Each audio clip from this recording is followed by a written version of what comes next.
Hello, good morning, nice to meet you. आज के video के एपिसोड में मैं आपके लिए enzyme requirement of DNA replication का लेकर आए कि डीएनए का जो रिप्लिकेशन होता है उसमें कौन कौन से एंजाइम भाग लेते हैं, तो इसे हम देखते हैं।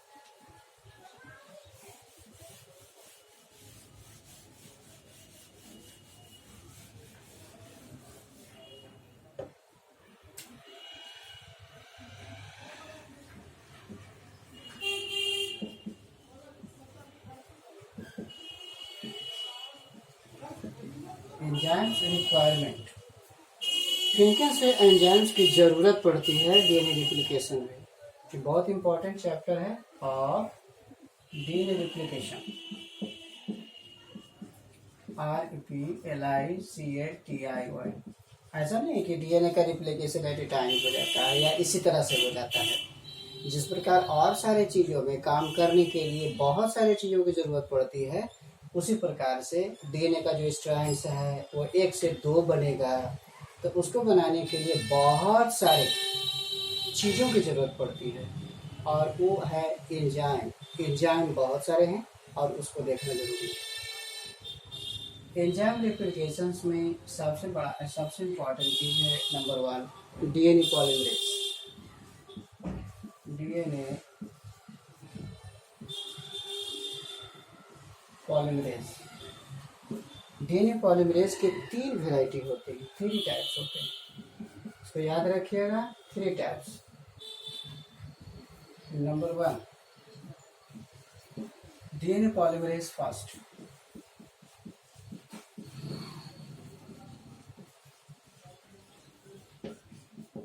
पहला है डीएनए पॉलीमरेज फर्स्ट होता है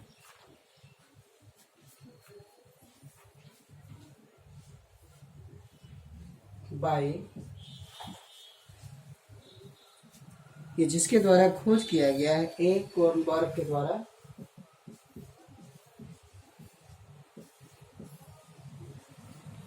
साइंटिस्ट का नाम है 1995 में एक कोर्नबर्ग के द्वारा डीएनए पॉलीमरेज की खोज हुई। इट हैज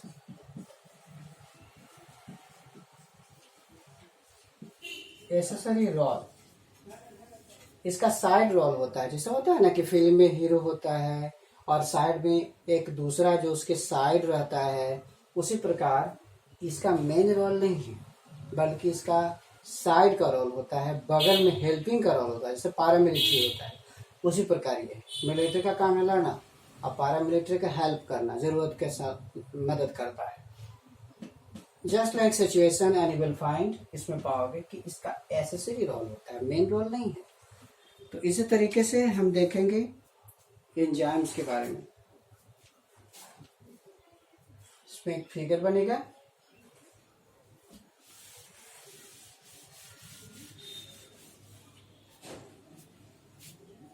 एक एंजाइम का हम फिगर बना रहे हैं।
फाइव डैश 3 डैश एक्सोन्यूक्लियर एक्टिविटी और 3-5 डैश एक्सोन्यूक्लियर एक्टिविटी, ये वाला हो गया और ये जो हो गया ये वाला हो गया। 2 एक्सोन्यूक्लियर एक्टिविटी होती है और ये जो होता है प्राइमर बाइंडिंग सीट है।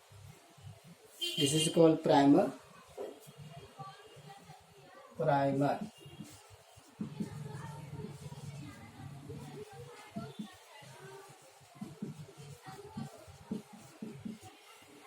and this is called template binding sheet.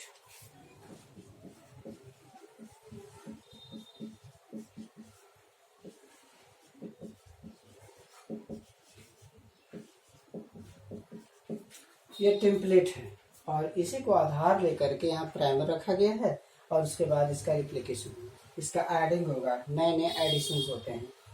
और ये जो आपका जगह देख रहे हैं ये वाला वो nucleotide seat for binding incoming nucleotide, seat for binding incoming nucleotide, ये जगह है जहाँ पर नए नए न्यूक्लियोटाइड आके ऐड होते हैं और ये बढ़ता चला जाता है। तो दिस इज द फिगर है, इसको एक एंजाइम का रूप दे दिया गया है कि एंजाइम में कौन कौन से हैं। जब ये छेक लेता है, रिप्लिकेशंस होते हैं, तो इसमें एक टेम्पलेट होता है और टेम्पलेट के आधार मान के, क्योंकि एक स्ट्रैंड होता है ना, ये एक स्ट्रैंड है, एक दूसरा स्ट्रैंड तैयार हो रहा है, दूसरा स्ट्रैंड जो तैयार हो रहा है वो 5'3' डायरेक्शन में, तो इसके लिए सबसे पहले प्राइमर की जरूरत पड़ती है, प्राइमर बाइंडिंग शीट। और ये जो प्राइमर बनता है ये बनने के लिए एक एंजाइम है जिसको हम प्राइमोज कहते हैं या डीएनए पॉलीमरेज भी कहा जाता है। तो ये सबसे पहले ये बनता है और उसके बाद 3' एंड पर देखो seat for binding incoming nucleotide है, माने नए नए न्यूक्लियोटाइड जो है इस पर ऐड होते हुए चले जाते हैं और ये लंबा होता चला जाता है। तो इस प्रकार ये टेम्पलेट बाइंडिंग शीट होता है। जहाँ तक 5'3' एक्सोन्यूक्लियस और 3'5' एक्सोन्यूक्लियस एक्टिविटी होती है, तो इसमें क्या होता है कि अगर कोई गलती से कोई प्रूफ रीडिंग हो जाए या गलती से कोई नया न्यूक्लियोटाइड्स ऐड हो जाए, रॉन्ग हो जाए, तो अगर इधर से है तो एक निकालेगा, अगर इधर गलत है तो कोई एक निकालेगा, मैंने दोनों है कि 5'3' से भी निकाल सकता है और 3'5' से भी निकाल सकता है। ये इसलिए है कि आप किसी भी तरीके से आपको जो न्यूक्लियोटाइड के एडिशन है सही होना चाहिए। तो ये एंजाइम्स इस प्रकार होते हैं। तो this have an accessory role इसका होता है, जैसे डीएनए पॉलीमरेज फर्स्ट है, सेकंड है, ये सब एसेसरी रोल है। रिक्वायरमेंट इसमें क्या होता है,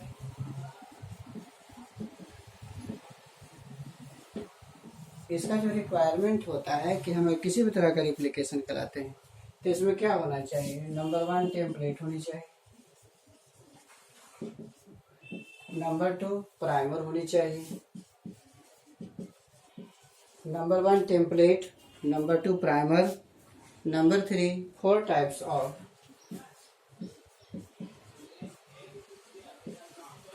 4 तरह का डिऑक्सीराइबोज न्यूक्लियोटाइड।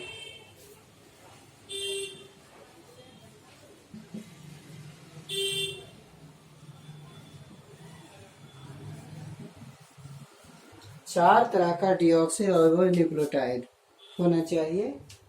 जैसे डी है, एग्जाम्पल के तौर पर हम कह सकते हैं DAMP, DCMP, CMP,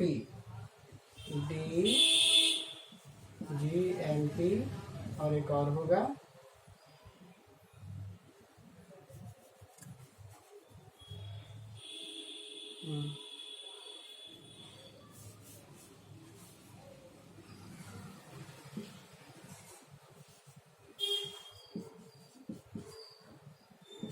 और एक और होगा TMP, DTMP, DTMP। Deoxyribo adenine monophosphate, deoxyribo C phosphate, G phosphate और टी फॉस्फेट, ये सब रिक्वायरमेंट रहेगा तभी ना होगा। और इसके साथ साथ आपको एंजाइम रहेगा, नंबर 4 में एंजाइम्स रहेंगे। तो जितने भी तरह के एंजाइम्स सब रहेंगे, ये रहेंगे, ये रहेंगे, ये रहेंगे। This all are the required material और कच्चा माल होता है जिसके आधार पर कंस्ट्रक्शन तैयार होता है डीएनए रिप्लिकेशंस का। तो इसी तरीके से ये डीएनए पॉलीमरेज फर्स्ट का और सेकंड का या कोई भी हो, सबके लिए रिक्वायरमेंट की जरूरत है। डीएनए पॉलीमरेज सेकंड,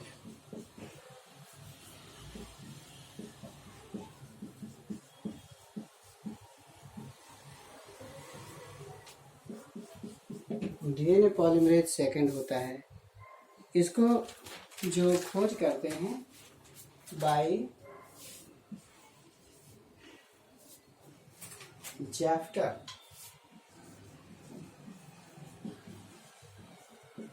है जैफ्टर साइंटिस्ट का नाम है रिचर्डसन।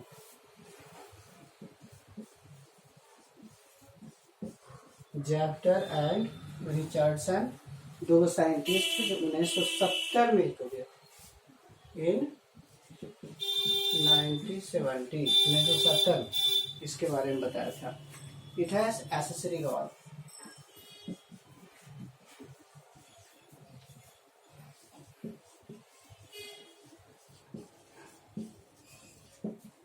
इसका भी रोल एसेसरी होता है, कंप्लीट नहीं होता है।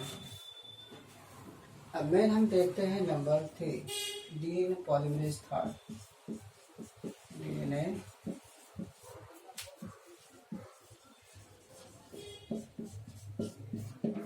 डीएनए पॉलीमरेज थर्ड को देने वाले थे टी कोल्डबर्ग।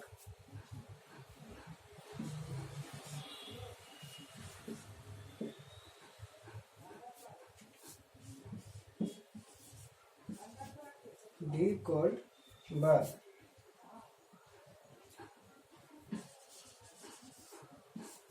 डी कोल्डबर्ग साहब ने 1972 में इसकी बात बताई।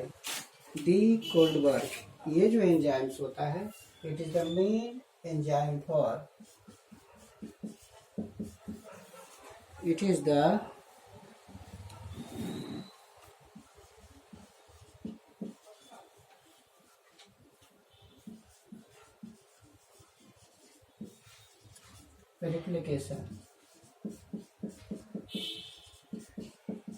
रेप्लिकेशन का मुख्य एंजाइम होता है।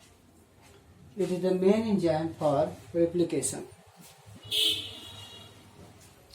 इस तरीके से डीएनए पॉलीमरेज सेकंड भी एसेसरी रोल अदा करता है और फर्स्ट भी एसेसरी रोल अदा करता है, सहायक है, कंप्लीट ये मेन रोल नहीं करता है। डीएनए पॉलीमरेज थर्ड होती है, ये मुख्य पॉलीमराइजेशन एंजाइम्स होता है और ये रेप्लिकेशन इसको खोज करता थे कोल्डबर्ग साहब।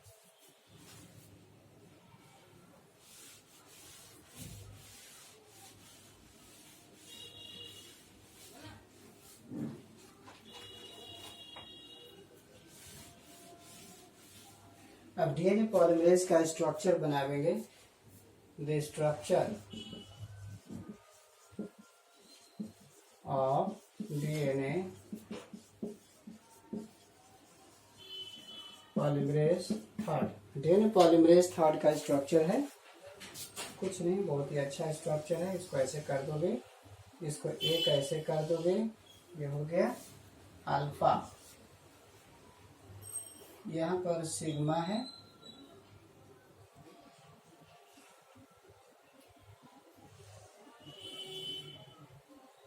गामा,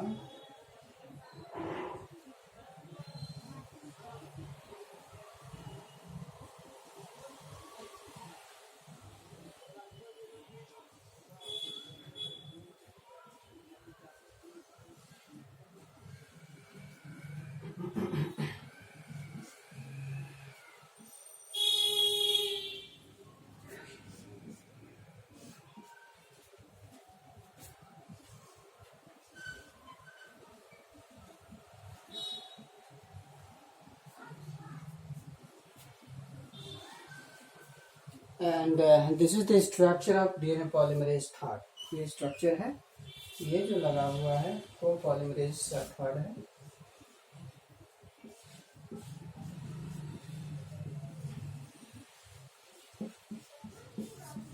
ये को पॉलीमरेज थर्ड कहलाता है। इसका काम है रिकॉग्नाइजेशन,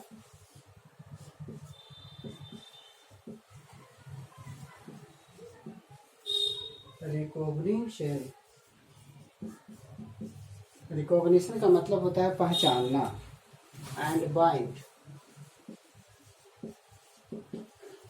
रिकॉग्नाइज करता है और बाइंड करता है टू द प्राइमर।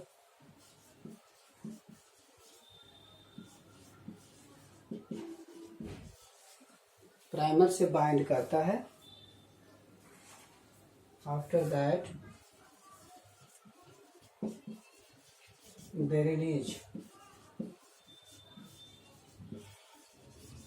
इसके बाद ये रिलीज होता है। इसको एक्टिव होने के लिए हमको दो मिनरल्स की जरूरत होती है। इसके अंदर इट कंटेन्स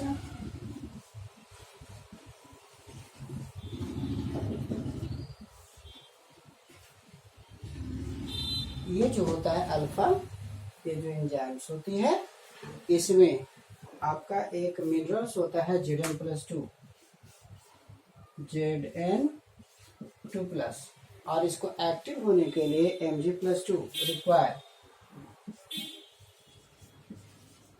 रिक्वायर Mg+2। ये खुद जो प्रोटीन है इसको बनाने के लिए इसकी जरूरत पड़ती है, लेकिन जब ये काम करता है तो इसकी जरूरत पड़ती है। बिना Mg के वो एक्टिव नहीं होता, ना काम करता है। तो इस प्रकार हमने देखा डीएनए पॉलीमरेज के कुछ एंजाइम्स हैं।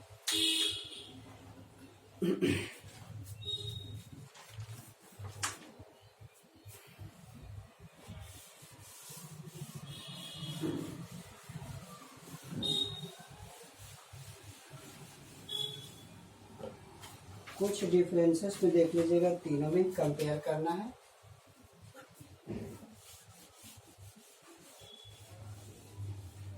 कंपेयर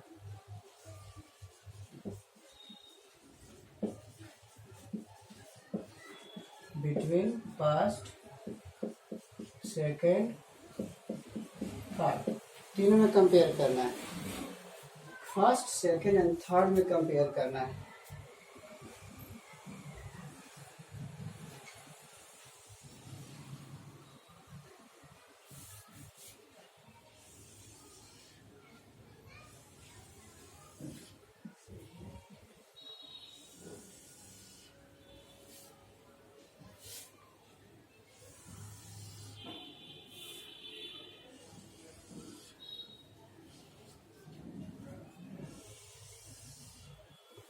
इस तरह टेबल बना देना है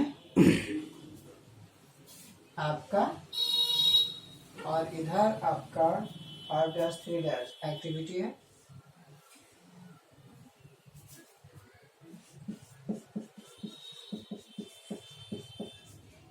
for the first, second,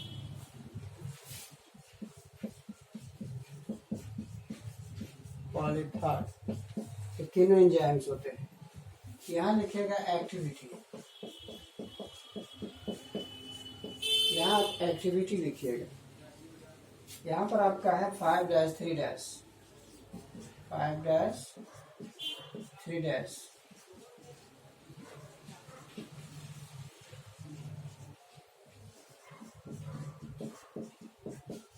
5-3 exonuclease activity है। इसका एक्शन प्लस है, प्लस है, प्लस है, ये दोनों काम करता है। 5-3 पॉलीमराइजेशन है। अब 5-3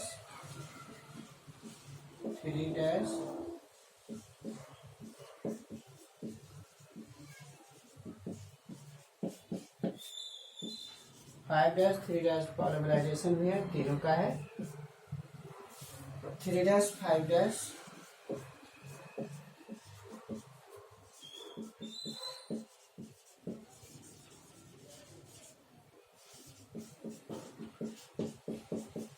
तो 3-5 जो एक्सोन्यूक्लियस एक्टिविटीज है,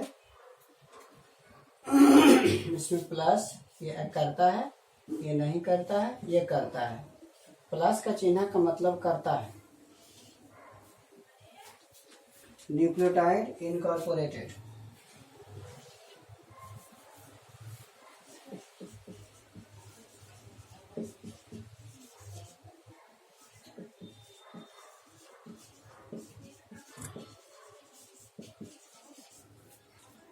कितना न्यूक्लियोटाइड इनकॉर्पोरेट करता है एट 30 डिग्री 37 डिग्री सेंटीग्रेड पर। तो इसकी जो संख्या होती है 600 है, 600 मॉलिक्यूल्स। ये 30 है और ये 9000 है, 9000 करता है मॉलिक्यूल पर सेल। पर सेल में किसकी संख्या कितनी ज़्यादा होती है? तो इस तरह से हम देखते हैं कि नंबर 1 इतना जल्दी खत्म हो जाता है। ये हो गया नंबर 1, नंबर 2, नंबर 3, नंबर 4। इस प्रकार हमने देखा कि एक्टिविटी है तो 5'3' एक्सोन्यूक्लियोटाइड एक्टिविटी जो होती है वो डीएनए पॉलीमरेज में होता है, सेकंड में भी होता है, थर्ड में भी है, तीनों में होता है। 5'3' पॉलीमराइजेशन एक्टिविटी जो बनाने की क्रिया है वो तीनों करते हैं। 3'5' जो एक्सोन्यूक्लियोटाइड एक्टिविटी है वो पॉलीमरेज फर्स्ट करता है, सेकंड नहीं करता है और थर्ड करता है। और जहाँ तक का न्यूक्लियोटाइड्स का प्रश्न है कि न्यूक्लियोटाइड्स कितने ऐड करते हैं, तो डीएनए पॉलीमरेज 600 ऐड करता है। इसका 30 का मॉलिक्यूल है, 30 न्यूक्लियोटाइड ऐड करता है और ये 9000 न्यूक्लियोटाइड ऐड करता है। इसलिए मेन पॉलीमराइजेशन एंजाइम्स होता है इसमें। और प्रत्येक मॉलिक्यूल्स में कितने सेल होते हैं ये देख लीजिएगा। नंबर 4,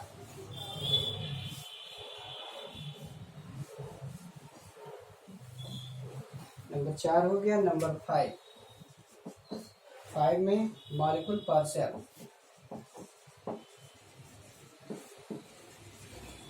पर सेल में मॉलिक्यूल ये 400 के करीब होता है। इसका पता नहीं है, डोंट, हाँ इसका जो है आपका 10 होता है। इसके बारे में पता नहीं है कितनी मात्रा में, पता नहीं चला है अभी तक कितनी संख्या इसकी होती है।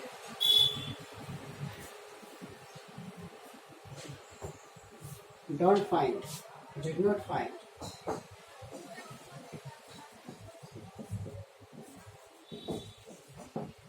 नहीं पाया गया, पता लगाया। तो इस तरीके से हम देखते हैं कि आपका तीनों का एक्टिविटी। इसके साथ साथ और भी एंजाइम्स उपलब्ध होते हैं, कैक्लाइन कहीं तो बड़ा था। इसके अलावा नंबर 2 का जो एंजाइम्स है आपका अनदर एंजाइम्स आर। इसके अलावा और भी एंजाइम्स है DNA helicase.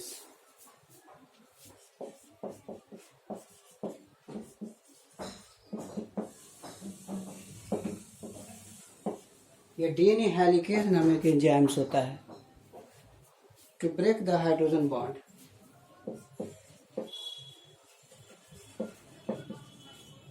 To break the, ये हाइड्रोजन बॉन्ड को तोड़ने का काम करता है। टू अनविंड, हाइड्रोजन बॉन्ड जो है दो स्ट्रैंड्स के बीच में जो हाइड्रोजन बॉन्ड होता है न्यूक्लियोटाइड्स के बीच में, बेस पेयर के बीच में, उसको तोड़ता है। DNA helicase using ATP, using ATP, ATP को यूज करता है हाइड्रोलिसिस। ये हो गया डीएनए हेलिकेज। इसके अलावा है टोपोआइसोमेरेज।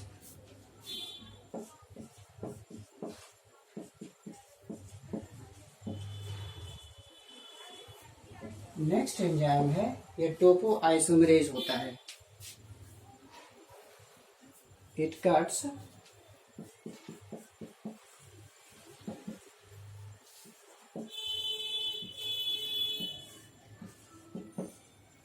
ये काटता है और रिज्वाइन करता है। Cut and rejoin to, it cut and rejoin to facilitate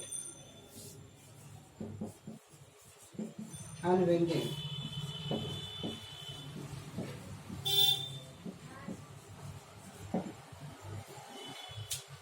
ये भी अनविंड करने में मदद करता है, क्योंकि अनविंड कर देगा तो आइसोमरेज काटेगा, काट का तो जैसे ही काटेगा वैसे वैसे अनविंड हो जाएगा और उसके बाद ज्वाइन कर देगा। जब एक बार अनविंड हो जाता है काटने के बाद तो फिर उसको ज्वाइन कर देता है। इस तरीके से ये मदद करता है। और भी एंजाइम्स होते हैं जैसे प्रोकैरियोट्स में, ये सब यूकैरियोट्स का था। In prokaryotes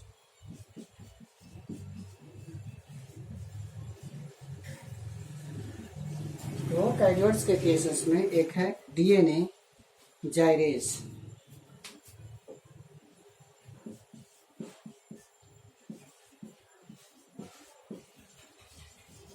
In prokaryotes, DNA gyrase works as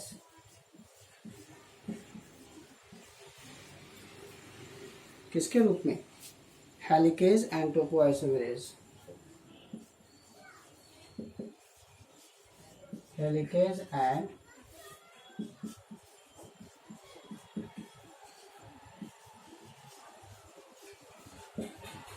ये प्रोकैरियोट का केस है। जो प्रोकैरियोट होता है उसमें डीएनए जाइरेज अकेले दोनों का काम करता है। ये जो है इसका काम करेगा और इसके जगह पर काम करेगा, यानी कट भी करना है, अनविल्ड भी करना है। जबकि यूकैरियोट में हेलिकेज हाइड्रोजन बॉन्ड को तोड़ता है और ये कट और ज्वाइन करता है। ये दोनों का काम ये अकेले प्रोकैरियोट में करता है।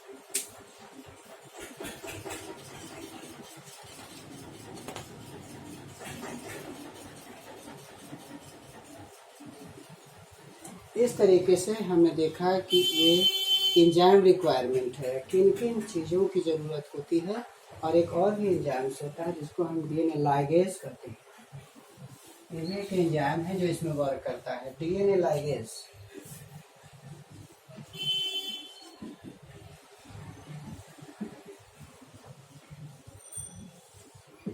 इसका काम है ज्वाइन करना, इट इज फॉर ज्वाइनिंग।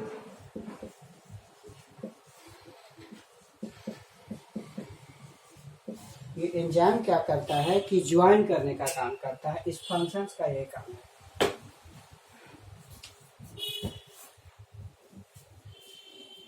इस तरीके से इन वीडियो के माध्यम से आज हम आपको डीएनए रिप्लिकेशन के एंजाइम रिक्वायरमेंट के बारे में बताया कि कौन कौन से एंजाइम्स होते हैं, जो कैसे कैसे वर्क करते हैं और क्या काम करते हैं। ये एक बहुत ही अच्छा एग्जाम्पल कलेक्टेड है, इसको पढ़ लेना, क्योंकि बहुत सारा सवाल इससे ऑब्जेक्टिव सेट में आता है कि भाई डीएनए पॉलीमरेज फर्स्ट क्या काम करता है, सेकंड क्या काम करता है, थर्ड है आपका हेलिकेज, डीएनए हेलिकेज क्या काम करता है, डीएनए जाइरेज है, टोपोआइसोमेरेज है, बहुत सारे एंजाइम्स होते हैं, लाइगेज है। ए लॉट ऑफ वर्क जो है इसमें एंजाइम्स लगे हुए रहते हैं और सब कैसे कैसे वर्क करते हैं, उनका काम क्या है। तो it is a very important aspect. इसीलिए यही ध्यान में रखते हुए कुछ विद्यार्थियों ने कहा था कि सर एंजाइम का कलेक्शन दे दीजिए डीएनए रिप्लिकेशन का। तो इस तरह हमने इसका एंजाइम, इसी तरह से मैं सब का कलेक्शन दूंगा, जैसे कि आपका आरएनए का भी कलेक्शन है, इसी तरीके से इसका भी मैंने बना दिया, नाम को दे दिए। आई थिंक बहुत आसान है आपके लिए। तो देखिएगा, अपना शेयर और लाइक करिएगा, दोस्तों को बताइएगा और इससे आपको फायदा बहुत होगा। कहीं किताब ढूंढने की ज़रूरत नहीं है, आप आराम से लिखिए। अब हम यहीं विराम देते हैं। Thank you.